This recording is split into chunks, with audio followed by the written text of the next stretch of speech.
بسم اللہ الرحمن الرحیم سبحان الذی اسری بعبدہ لیلا من المسجد الحرام الی المسجد الاقصی الذی بارکنا حولہ لنریہ من آیاتنا انہ هو السمیع البصیر۔ پاک ہے وہ ذات جس نے رات کے ایک حصے میں اپنے بندے کو مسجد حرام سے مسجد اقصی تک لے گیا۔ وہ مسجد اقصی جس کا ارد گرد بڑا بابرکت ہے، تاکہ وہ اس کو اپنی نشانیاں اور آیات دکھا سکے۔ بے شک وہ خوب سننے والا اور دیکھنے والا ہے۔ بڑی عزت اور وقار کے لائق بزرگوں، بھائیوں اور دوستوں، نبی کریم صلی اللہ علیہ وآلہ وسلم کے معجزات میں سے بہت بڑا معجزہ سفر معراج ہے۔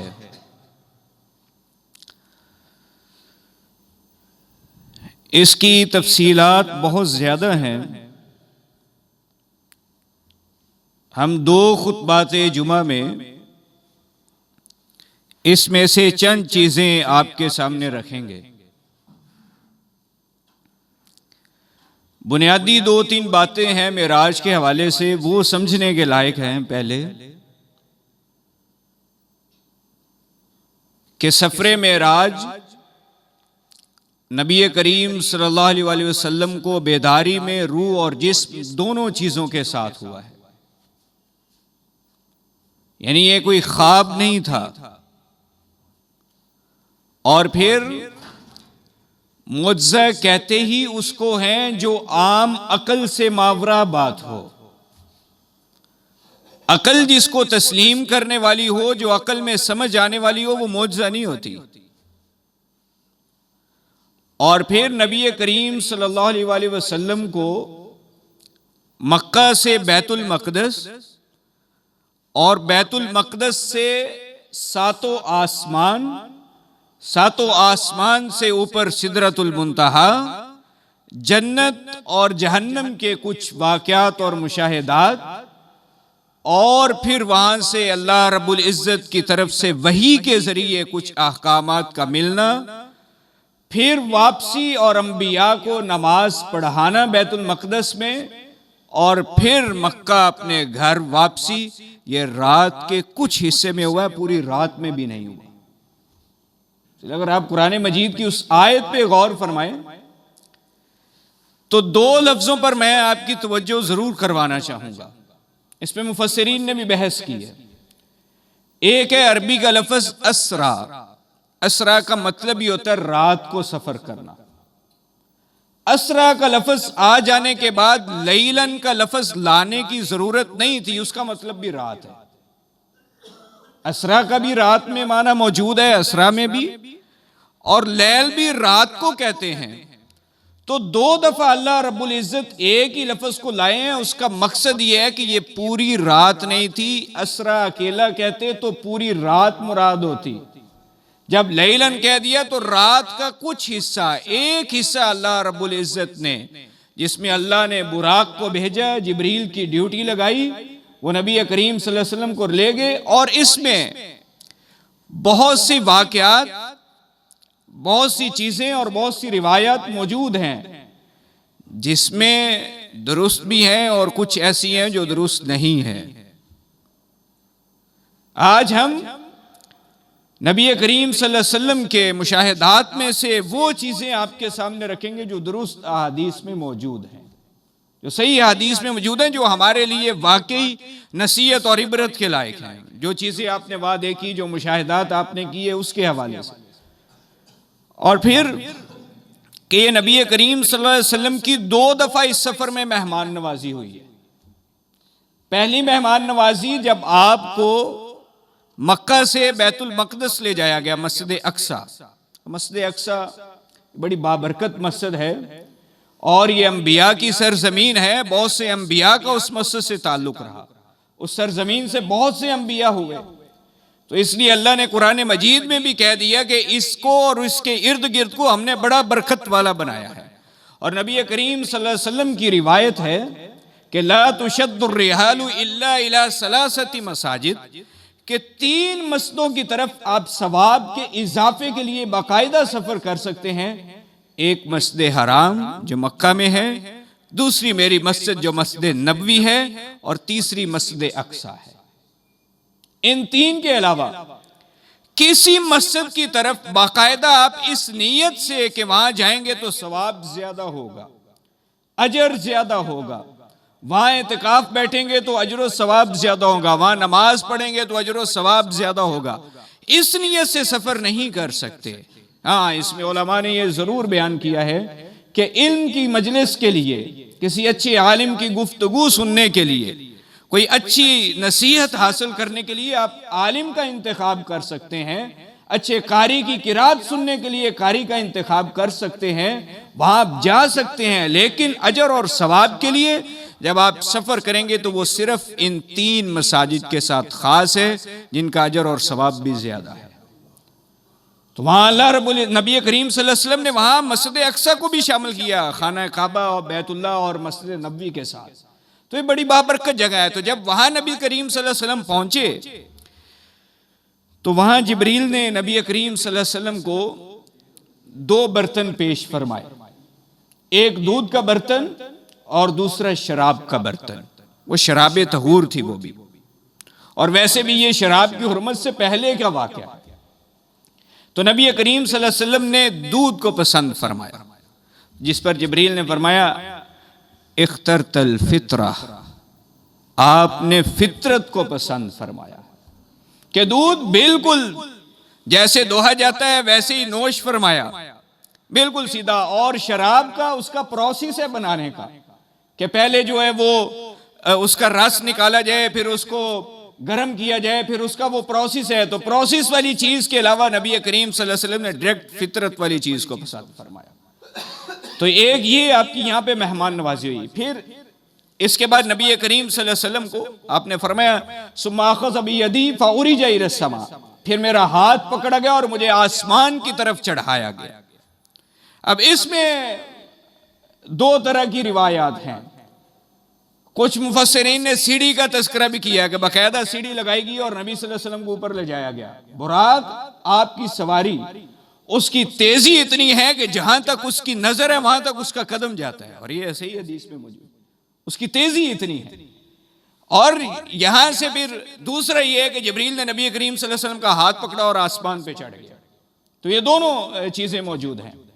تو نبی کریم صلی اللہ علیہ وسلم کو آسمان پر لے جایا گیا، تو آپ کو ہر آسمان پر نبی کریم جبریل نے جا کر دستک دی اور نبی کریم صلی اللہ علیہ وسلم کا تعارف کروایا کہ میں آیا ہوں، اور نے کہا جی آپ کے ساتھ کون ہے؟ کہا میرے ساتھ نبی آخر الزمان خاتم النبیین محمد رسول اللہ صلی اللہ علیہ وسلم ہیں، اور ہر آسمان پر آپ کی انبیاء سے ملاقات ہوئی۔ پہلے آسمان پر حضرت آدم سے ملاقات ہوئی، ایسے کرتے کرتے 7ویں آسمان پر آپ کی ملاقات جو ہے وہ جد امجد حضرت ابراہیم علیہ السلام سے ہوئی۔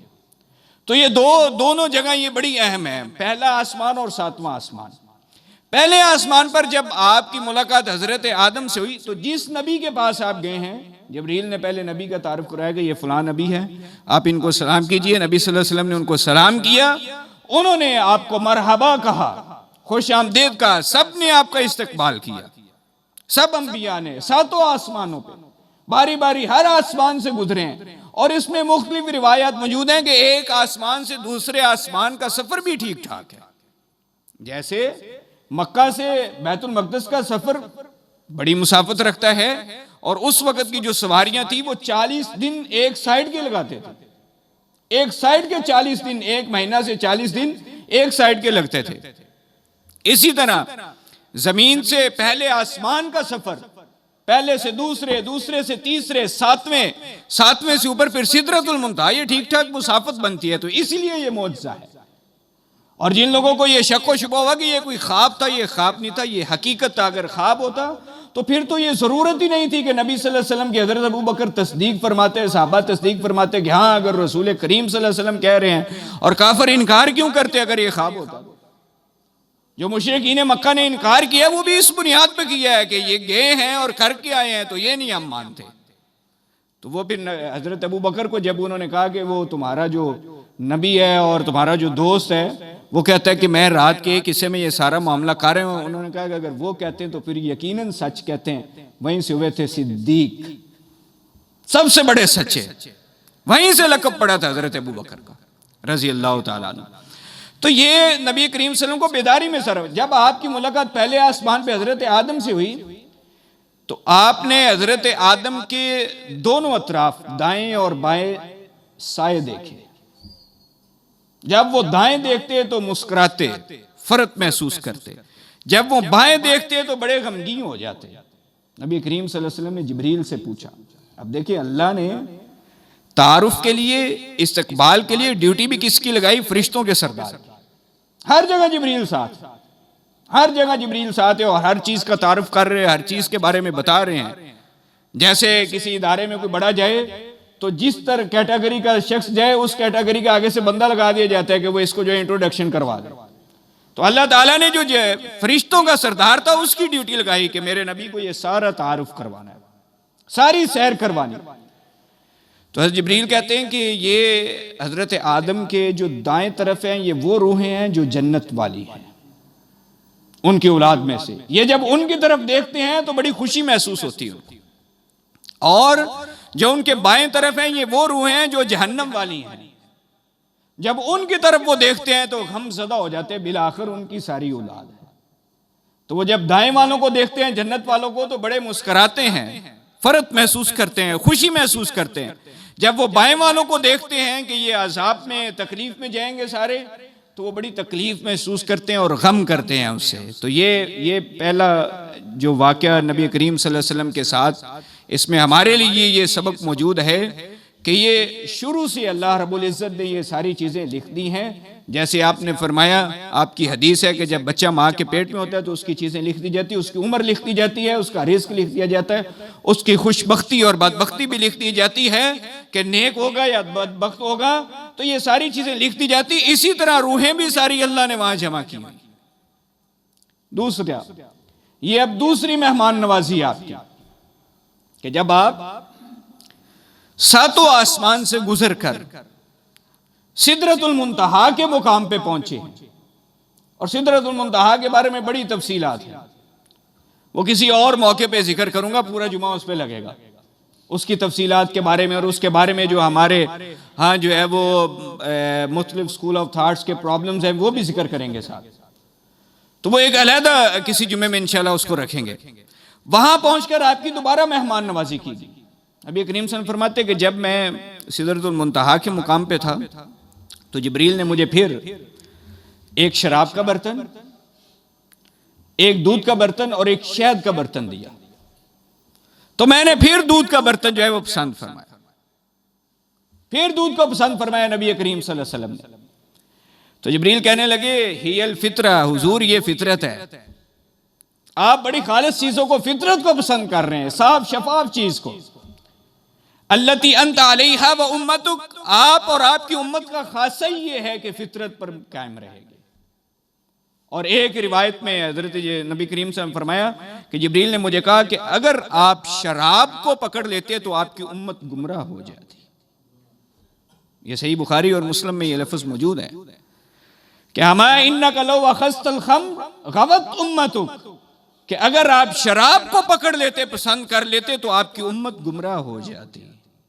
تو یہ نبی کریم صلی اللہ علیہ وسلم کا امت پر کتنا احسان ہے، کس قدر آپ نے صاف شفاف معاملہ رکھا ہے، ہر اعتبار سے سیدھا اور صاف معاملہ رکھا ہے. ابھی بھی کہیں دین بڑا مشکل ہے، ابھی بھی کہیں کہ دین کی سمجھ نہیں آتی، تو یہ پھر ہمارے کچھ دماغ کی کجروی ہو سکتی ہے. دین میں ایسی کوئی چیز نہیں ہے جو سمجھ آنے والی نہ ہو. اسی طرح نبی کریم صلی اللہ علیہ وسلم کو پھر جنت اور جہنم کے جو ہے وہ کچھ مشاہدات کروائے گئے. اس کی چند چیزیں آپ کے سامنے رکھتے ہیں. نبی کریم نے فرمایا کہ مجھے جنت میں داخل کیا گیا، میں نے دیکھا کہ وہاں جو محلات ہیں وہ بڑے خوبصورت ہیرے جواہرات اور موتیوں سے جڑے ہوئے، اور اس کی جو مٹی ہے وہ کستوری ہے. جنت کی مٹی کستوری ہے. اتنی خوبصورت چیز ہے جنت جو اللہ نے تیار کی ہے مومنین کے لیے. انشاءاللہ جیسے ہم یہاں جمع اللہ میں وہاں بھی جمع فرمائے گا انشاءاللہ. یہ اللہ سے دعا بھی کرنی چاہیے. اس لیے نبی کریم صلی اللہ علیہ وسلم نے فرمایا کہ اللہ سے جب بھی دعا کریں تو 3 دفعہ ضرور اللہم انی اسألک الجنت الفردوس. تو جب بھی جہنم سے پناہ مانگے تو 3 دفعہ پناہ مانگے اللہ مجھے جہنم سے دور کر دے. تو یہ دعائیں کرنی چاہیے، نبی کریم صلی اللہ علیہ وسلم نے سکھائی ہیں. تو فرمایا اس کی مٹی جو ہے وہ کستوری ہے. اور پھر آپ کو نہر کوثر دکھائی گئی. کہتے میں جنت کی سیر کر رہا تھا کہ میری نظر پڑی ایک نہر پر، میں اس کے کنارے گیا. ہا فتاو کباب اللولو، اس کے دونوں کنارے جو ہیں وہاں موتی جڑے ہوئے ہیں، موتیوں کے خیمے لگے ہوئے ہیں دونوں کناروں پہ. بڑی خوبصورت نہر. تو میں نے جبریل سے پوچھا جبریل یہ کیا ہے؟ یعنی ہر چیز کے بارے میں آپ پوچھ رہے ہیں. اس سے یہ پتہ چلتا ہے کہ علم نہ ہو تو علم حاصل کرنا چاہیے.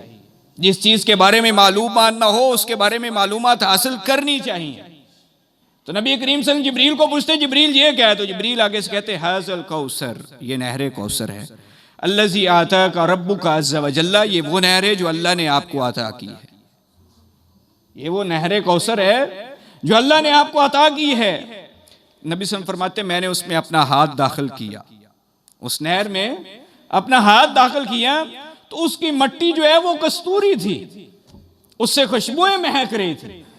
تو یہ نبی کریم صلی اللہ علیہ وسلم وہاں جو ہے وہ نہر کوثر کا مشاہدہ فرمایا. اسی طرح نبی کریم صلی اللہ علیہ وسلم فرماتے کہ میں جنت کی سیر کر رہا تھا، اسی دوران مجھے ایک بہت پیاری خوشبو محسوس ہوئی، بڑی الگ قسم کی خوشبو محسوس ہوئی.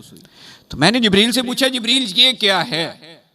یہ خوشبو کس چیز کی جو ایک الگ ہی اپنی پہچان رکھ رہی ہے یہ خوشبو؟ تو جبریل نے کہا کہ یہ بنت فرعون کو کنگھی کرنے والی جو عورت اور اس کی جو اولاد ہے یہ اس کی خوشبو ہے. نبی نے فرمایا کہ اس کا واقعہ کیا ہے؟ آپ نے تفصیل پوچھی کہ آخر یہ عورت کون ہے کہ جس کی جنت میں اتنی مہک اور خوشبو ہے جو الگ ہی اپنی پہچان رکھتی ہے.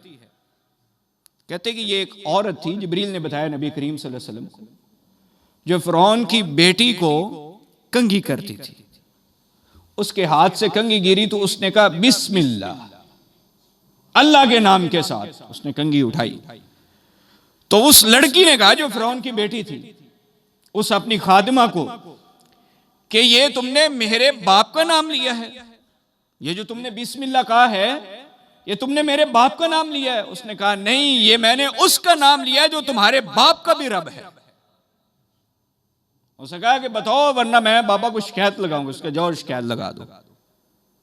اس نے شکایت لگائی. فرعون نے اس کو طلب کیا خاتون کو اور اس سے تصدیق چاہی کہ میرے علاوہ تمہارا کوئی اور رب ہے.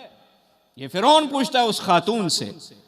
اس نے کہا ہاں میرا وہ رب ہے جو رب العالمین ہے، جو سب کا رب ہے، جو تمہارا بھی رب ہے، میرا وہ رب ہے تمہارے علاوہ. اس نے کہا میں تمہیں سزا دوں گا. گفتگو ہوئی. اس نے کہا سزا دے دو. اس نے کہا تیل گرم کرو کڑاہے میں. تیل گرم کیا جائے کڑاہے میں. جب تیل جو ہے وہ خوب جوش مارنا شروع ہو گیا، اس کے ایک ایک بچے کو ماں کے سامنے، پہلے ماں کو ڈال دیا جاتا، بعد میں بچوں کو ڈال دیا جائے، تکلیف کم ہے. ماں کی موجودگی میں اس کے ایک ایک بچے کو کڑاہے میں ڈالا جاتا رہا. اور وہ تیل کیا حشر کرتا ہے یہ میں اور آپ ہم سب سمجھتے ہیں. آنن فانن ہڈیاں جدا، گوشت ختم. اور سکا میری ایک درخواست ہے کہ ہم سب کی ہڈیوں کو ایک ہی کپڑے میں لپیٹ کر دفن کیا جائے یا پھینکا جائے، یہاں تک کہ اس کے سارے بچے، ایک بچہ رہ گیا جو اس کی چھاتی کے ساتھ لگا ہوا تھا، دودھ پیتا بچہ. یہ وہ بچہ ہے جس نے ماں کے گود میں جو ہے کلام کیا ہے. جس طرح حضرت عیسیٰ نے اپنی والدہ کے بارے میں پاکیزگی بیان کی تھی، شہادت دی تھی، اس بچے نے بھی گود میں جو ہے وہ گفتگو کی.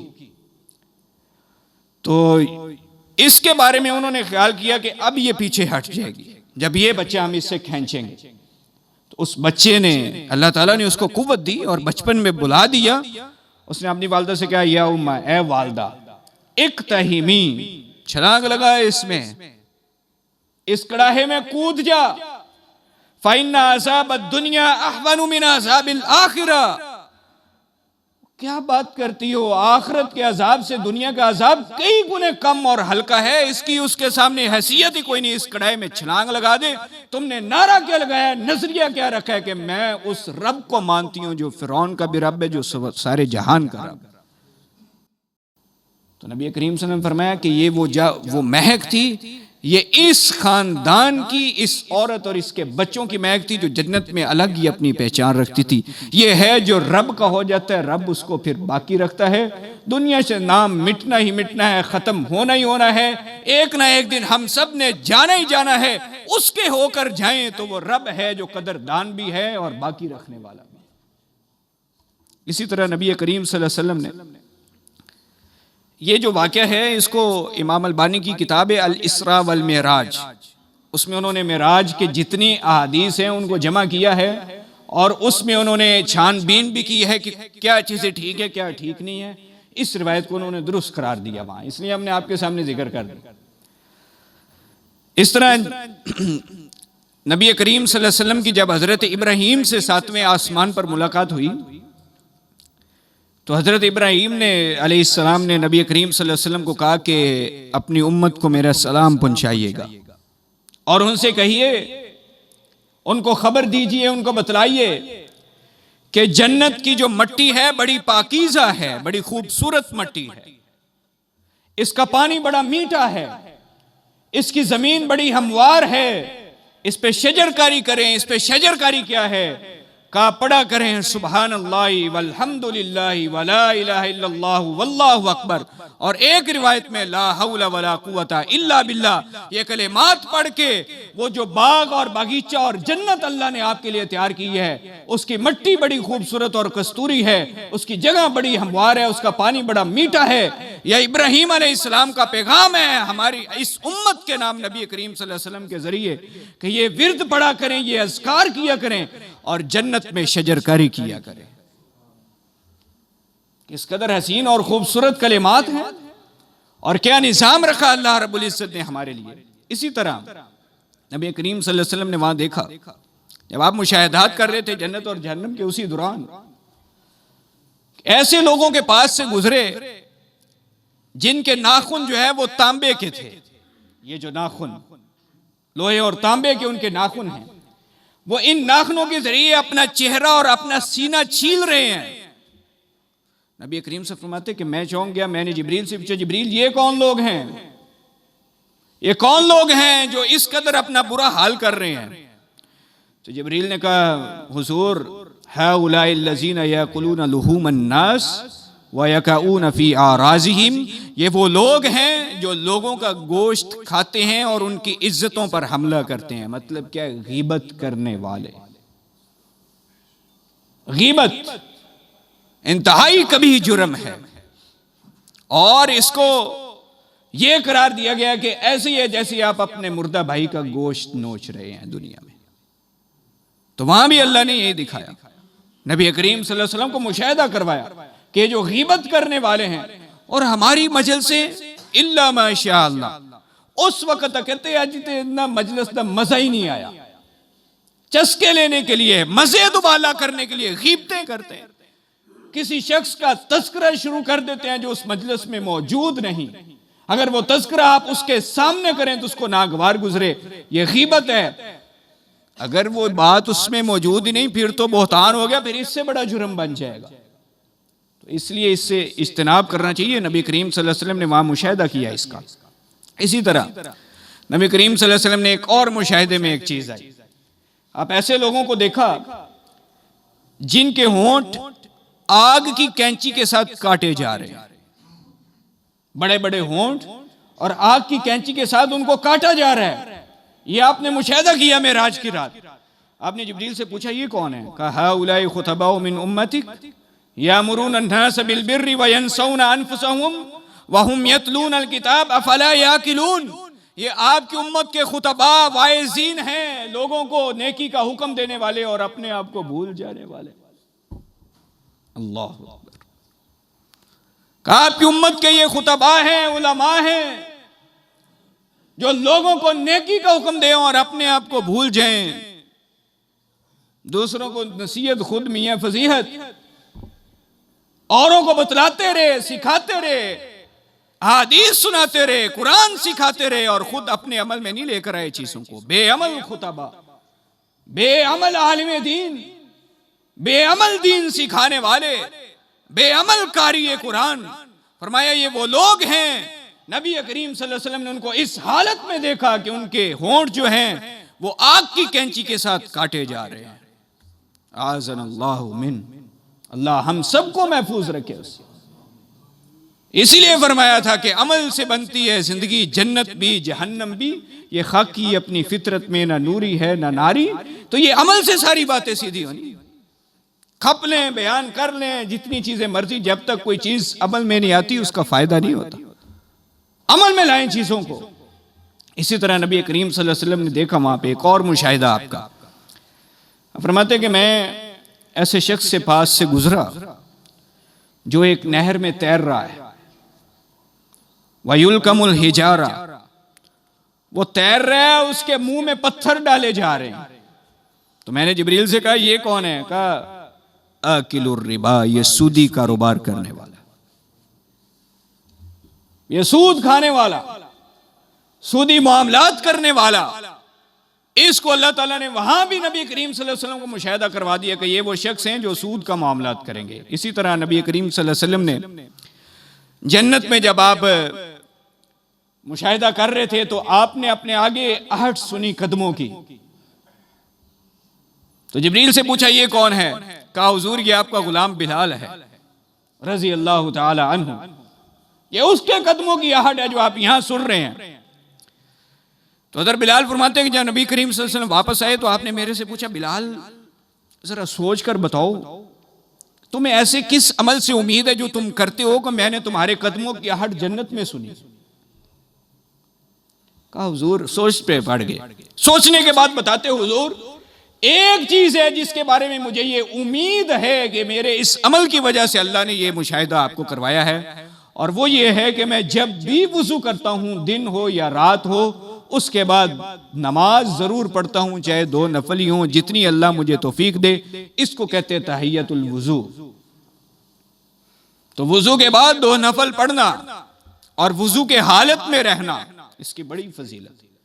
تو نبی کریم صلی اللہ علیہ وسلم نے حضرت بلال کو وہاں دیکھا۔ اسی طرح صحابہ فرماتے ہیں کہ نبی کریم صلی اللہ علیہ وسلم ایک دن ہمارے درمیان موجود تھے تو اچانک آپ نے تذکرہ کیا کہ کہتے جب میں نے جہنم کا مشاہدہ کیا نا تو میں نے وہاں عورتوں کی کثرت دیکھی، عورتوں کی کثرت، یکفرنا، وہ نہ شکری کرتی ہیں۔ اب یکفرنا کا لفظ جب آپ نے بولا تو یہ کفر کے لیے بھی یہی لفظ ہے، نہ شکری کے لیے بھی یہی ہے کہ یکفرنا وہ کفر کرتی ہیں۔ ایک منٹ کے لیے آپ یہ سمجھیں، اگلی بات پوری ہو تاکہ بات سمجھ آ جائے۔ صحابہ کہتے ہیں کہ حضور یکفرن باللہ، وہ اللہ کا انکار کرتی ہیں اس لیے جنت میں زیادہ ہیں اور جہنم میں زیادہ ہیں؟ آپ نے فرمایا نہیں، یکفرن العشیر و یکفرن الاحسان، وہ اپنے خامد کی ناشکری کرتے ہیں اور اس کی ہوئی جو احسانات ہیں اس کی ناشکری کرتے ہیں۔ کہتی کیا ہیں؟ لو احسنت الی احداہن الدہر ثم رات منک شیئا قالت ما رأیت منک خیرا قط۔ اب یہ حدیث کے الفاظ ہیں، بخاری کی حدیث ہے۔ آپ نے فرمایا کہ تم عورت کے ساتھ ساری زندگی اچھا سلوک کرو، مکمل زمانہ جتنا آپ کا اس کے ساتھ تعلق ہے، ایک دن وہ آپ کی کوئی غلطی، کوئی ناگواری، کوئی چیز دیکھ لے گی تو کہے گی میں رأیت منک خیرا قط، میں نے آپ سے کبھی بھلائی اور خیر اس گھر میں سکون دیکھا ہی نہیں ہے۔